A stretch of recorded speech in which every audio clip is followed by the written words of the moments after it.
বেশ কয়েকদিন ধরেই পানি বর্ষণ হচ্ছে চট্টগ্রাম শহরে। আর এই পানি বর্ষণে অসংখ্য মানুষ ক্ষতগ্রস্ত হয়েছেন। এতে করে চট্টগ্রামের পাহাড়ি অঞ্চলগুলোর অনেক ভূমি ধসে গিয়েছে।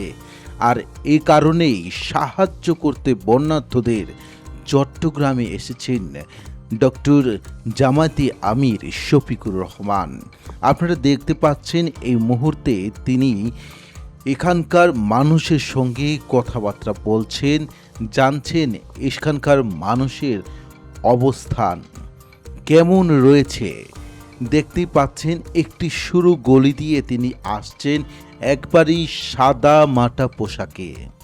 এখানকার মানুষের সঙ্গে মিশে যাওয়ার চেষ্টা করেছেন তিনি এবং এই অত্র এলাকার মানুষের সঙ্গে সুখ দুঃখের কথা ভাগাভাগি করেছেন।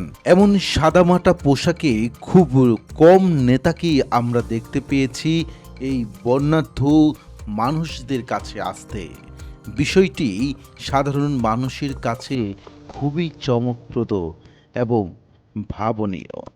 অসংখ্য মানুষ কিন্তু এসেছেন তার এই আশাতে।